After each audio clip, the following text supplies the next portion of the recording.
Le polyamour est-il l'avenir du couple? Est-il le couple de demain? Ça fait longtemps que j'ai envie de te partager, mon opinion sur ce sujet, parce que c'est un mouvement qui est, de plus en plus visible, dont on parle, souvent, et je vais t'expliquer un petit peu en quoi ça consiste si tu ne connais pas en quoi consiste le polyamour. Dans tous les cas, je vais te partager, donc un peu de mon avis sur le sujet. Pour la petite histoire, il y a quelques mois, j'ai fait une, immersion entrepreneur. Enfin, j'ai participé à une immersion entrepreneur, au sein de laquelle 75 des participants étaient, polyamoureux et donc c'était assez amusant d'arriver dans cet, écosystème, avec, ma vision du mariage. Évidemment, ça a donné, lieu à beaucoup de discussions, très intéressantes et donc c'est un petit peu aussi la synthèse, de ce que j'ai pu retirer de ce moment-là, heu, entre autres, que je te partage, donc aujourd'hui. Donc le polyamour, si je te résume ça en 2 phrases, c'est, une façon, de vivre en relation amoureuse, qui, permet aux partenaires de vivre plusieurs relations amoureuses à la fois et ce avec, le consentement éclairé, de toutes les parties. Alors avec une définition, c'est pas forcément toujours facile de se le représenter pour autant, donc je vais me permettre de faire quelques généralités, pour rentrer en matière. Si tu veux, les arguments qui viennent souvent soutenir, l'apparition du modèle, polyamoureux, c'est notamment le fait que, a priori, le couple monogame, est un modèle plutôt défectueux, au vu du nombre d'infidélités, de divorces, que peuvent annoncer les statistiques. Il est également frustrant, contraignant parce qu'il implique de se satisfaire d'un seul ou d'une seule partenaire, pour le restant de ses jours et il repose sur une forme d'illusion qu'une seule personne serait capable de, combler tous nos besoins. Donc au fond, finalement, le couple monogame conventionnel, ce serait plutôt un cadre un peu has-been, qui était utile, quand il n'y avait pas encore de contraception et de tests de paternité, mais qui aujourd'hui oblige à faire des compromis, qui ne sont pas forcément nécessaires. Ainsi donc, le polyamour serait, un modèle plus souple, plus réaliste et naturel et qui finalement permettrait un plus grand épanouissement. Sur le papier, ça peut sembler, assez, attrayant, j'ai envie de dire, et c'est une idée que j'ai beaucoup, questionnée, il y a quelques années maintenant. À un moment donné où je me disais, bah, justement, pourquoi est-ce qu'on «possède» entre guillemets quelqu'un? Les dynamiques de jalousie, tout ça, je me disais: «C'est des problèmes d'ego et donc si on les enlève finalement, est-ce qu'on a vraiment besoin d'être seulement 2?» Donc j'avais un peu ces questionnements métaphysiques et c'est vrai que ça pouvait, parfois, heu aller dans le sens du polyamour. Néanmoins, évidemment, il y a des nuances, j'ai envie d'apporter des nuances et puis, vous connaissez mon opinion, sur le mariage donc évidemment, je vais en faire l'éloge, sans doute à la fin. Mais en attendant, j'aimerais vraiment, quand même souligner, l'intérêt, du polyamour parce qu'il y en a plusieurs et c'est important de pouvoir les identifier. Donc là où pour moi, la polyamorie est intéressante, alors comme vous pouvez le voir, je suis en train de lire, hein, je je lis mon post, mais vu qu'il était beaucoup trop long, je me suis permise de le faire en vidéo parce que je me suis dit que vous n'auriez pas le courage de lire 3 pages, heu, de A4 de de texte made in Morgan. Tadadadadada. Toudoudoudoudou. Donc oui, là où, je trouve le polyamour, très intéressant, c'est que d'une part, il a le mérite de profondément, remettre en question le cadre du couple conventionnel et donc il permet aussi de mieux le réinventer.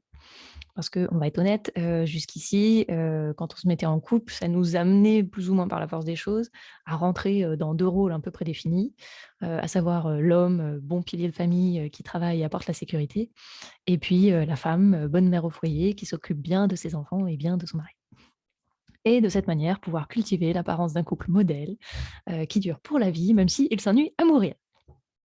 Donc ça évidemment c'est, un modèle qui est plutôt en voie «d'extinction» entre guillemets, en tout cas qui est significativement, challengé, on il n'y a pas besoin de de de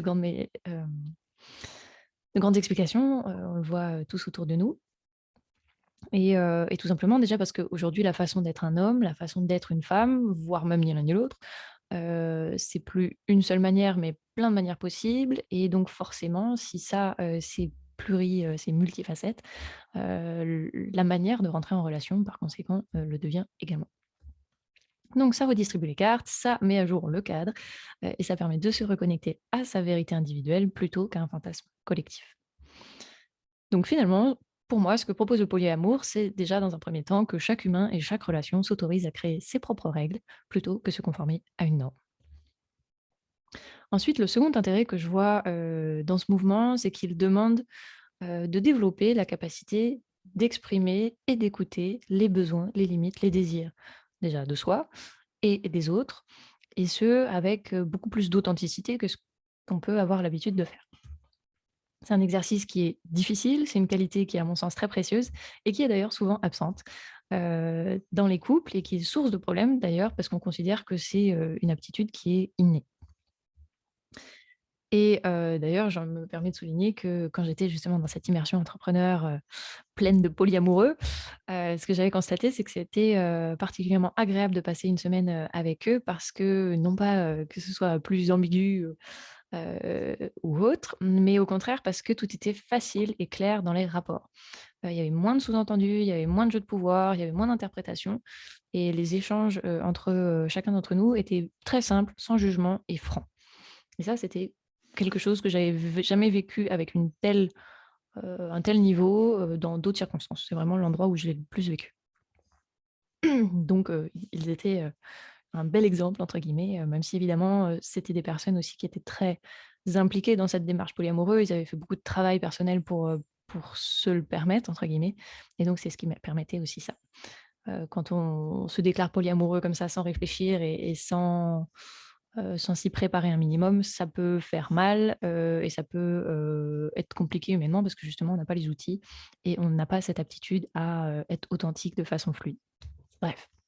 Donc pour finir avec les avantages de la polyamorie, c'est aussi bien sûr qu'elle vient remettre, un peu en question notre rapport au corps, notre rapport à la sexualité, au bien, au mal, de ce qui est acceptable ou pas et je pense que ça fait pas mal dans notre société où c'est un sujet qui est quand même encore, bigrement tabou et donc la polyamorie, ce qu'elle propose, c'est que, lorsque l'on est, attiré, par une autre personne lorsque l'on est en couple, et bien, cette fois, on ne va plus se cacher, on ne va pas avoir honte ou être coupable, mais au contraire, on va exposer le phénomène, on va l'assumer, et donc ce qui génère d'habitude de la trahison et de l'infidélité, là, c'est plutôt une source de discussion et voire même de construction. Donc finalement, c'est aussi une manière parmi d'autres d'apporter une solution, à cette réalité et qui a le mérite de prendre le parti de la vérité. Donc voilà ce que je voulais vous partager, concernant, les intérêts notamment de la polyamorie. OK. Après, vous me connaissez un petit peu et donc maintenant est-ce que le couple monogame, actuel pour autant est obsolète? À mon avis, non. D'abord parce qu'à mes yeux, le manque d'épanouissement, des couples, c'est pas lié, au modèle du couple, mais plutôt à la façon dont on le fait vivre au quotidien et je considère que si on dit que le couple monogame est fini, c'est un peu comme dire que, la voiture ça fonctionne pas, parce qu'on a oublié de mettre du carburant dedans. Je crois surtout qu'il y a beaucoup de couples qui ignorent comment faire tourner le moteur d'une relation à 2 et que c'est là le problème et c'est plutôt là qu'il faut travailler. Donc penser que la polyamorie, c'est une solution, un peu miracle, qui permettrait, de résoudre tous les problèmes, c'est un leurre. En revanche, ce que je trouve intéressant, c'est que c'est un autre type d'expérience et une autre manière de rentrer en relation. Pour moi, la grande différence entre la polyamorie et le «couple conventionnel» entre guillemets, c'est que la polyamorie, l'expérience, elle reste pour moi plutôt individuelle. C'est que je suis, moi, seule, en relation et donc le pilier de ma vie, ça reste moi. Heu, c'est évidemment un modèle qui demande davantage de temps et d'énergie à consacrer au partenaire, qui est aussi un peu plus intense émotionnellement parce qu'il faut en permanence, gérer, les besoins, les limites. Mais l'avantage, c'est que, bah, il permet de vivre, d'explorer une grande palette d'expériences relationnelles. Le défi évidemment qu'il pose, c'est quand il s'agit de fonder une famille, de pouvoir accueillir des enfants, comment poser, un cadre qui soit porteur, donc pour les enfants. Et pour finir, pour moi, ce qui caractérise aussi la polyamorie, donc il y a une quête de liberté, mais c'est plutôt une liberté qui repose sur des circonstances qui sont extérieures. Si on prend à l'inverse le couple monogame, pour moi, son intérêt, c'est qu'il donne naissance à une troisième entité, qui va être donc le couple et donc le pilier, cette fois, il est un peu plus risqué, mais il est aussi plus fort quand on sait le construire, parce qu'il est collectif et et donc le pilier, bah, cette fois, c'est cette troisième entité. Par conséquent, il peut apporter une source de soutien, de sécurité, de croissance, qui est puissamment supérieure et à mes yeux, il est aussi l'opportunité de cultiver une sexualité qui est un peu différente, qui a une toute autre dimension énergétique, spirituelle. Je ne vais pas m'attarder sur le sujet maintenant parce que c'est un sujet à lui seul, mais c'est des choses qui sont plus difficiles à contacter avec la polyamorie, même si l'intérêt de la polyamorie, c'est que justement ça permet aussi de se libérer, mais dans le bon sens du terme. C'est pas, faire n'importe quoi, mais plutôt aller questionner, qu'est-ce qui est bon ou pas pour moi, ça vient beaucoup questionner la notion de consentement aussi et ça, c'est très, très, très précieux, il y en a besoin. Et donc pour revenir au couple monogame, donc bah, il a le mérite d'être, aussi, bah, plus simple, donc moins énergivore et de se renforcer d'année en année, encore une fois quand on sait le construire et cette fois, il se construit sur un idéal qui se base plutôt sur une liberté qui va être intérieure. On va chercher à élargir la liberté qui est à l'intérieur. La polyamorie, ça va plutôt être sur les circonstances extérieures. Pour moi, il y a pas forcément de hiérarchie là-dessus, mais c'est histoire de pouvoir, distinguer un peu les 2. Voilà un peu les grandes idées que je voulais vous partager par rapport à ça et donc si je tente une synthèse, pour moi, ce qui est important, c'est d'arrêter de vouloir, opposer ou remplacer un modèle par un autre. Pour moi, ce que je trouve riche, c'est qu'ils viennent se questionner et leur, 2 existences permet de réfléchir à l'un et à l'autre et donc au final, ça nous permet à nous de, bah, choisir finalement ce qui est plus adapté et de créer notre propre cadre plutôt que absolument. Hem et hop, j'ai fait une mauvaise manipulation. Et donc oui, ils se questionnent mutuellement et donc dans un cas, on va plutôt être dans une dynamique de relation qui permet d'explorer l'essence, d'explorer les limites, tandis que l'autre, pour moi, permet davantage de grandir aux côtés d'un «autre être humain» entre guillemets. Et ma conviction, c'est qu'on peut être heureux et malheureux dans les 2 cas, et qu'au cours de la vie, parfois, un modèle de relation peut être adapté, puis après un autre. Pour ma part, aujourd'hui, c'est vrai que ma préférence va pour, ce bon vieux couple monogame mais ça n'a pas toujours été le cas, faut être honnête et en tout cas aujourd'hui, je fais l'éloge de ce couple monogame et puis, qui peut, se célébrer notamment par le mariage. Parce que pour moi, c'est, le meilleur moyen de grandir à tous les niveaux et les défis, qu'implique aussi, ce type de relation-là, sont, très inspirants à mes yeux et en tant que personne, moi, me permettent de devenir meilleure. Voilà, j'espère que ce petit partage, vous aura inspiré, que peut-être, à l'oral, ce sera plus agréable qu'à l'écrit. Dans tous les cas, je vais quand même mettre mon texte parce que j'aime m'écrire comme vous l'aurez constaté et je serais très intéressée aussi d'avoir, votre, opinion sur la question, ce que ça vient, chercher peut-être chez vous. Parce que c'est un sujet qui est très vaste, j'en prends un petit bout mais c'est évidemment, encore plus riche et complexe que ça. Ce qui est sûr, c'est que, pour moi, c'est pas tout noir, tout blanc, tout l'un, tout l'autre. C'est beaucoup plus nuancé et donc c'était ces nuances que je venais vous partager. Sur ce, eh bien, écoutez, je vous souhaite une merveilleuse journée et je vous dis à très bientôt.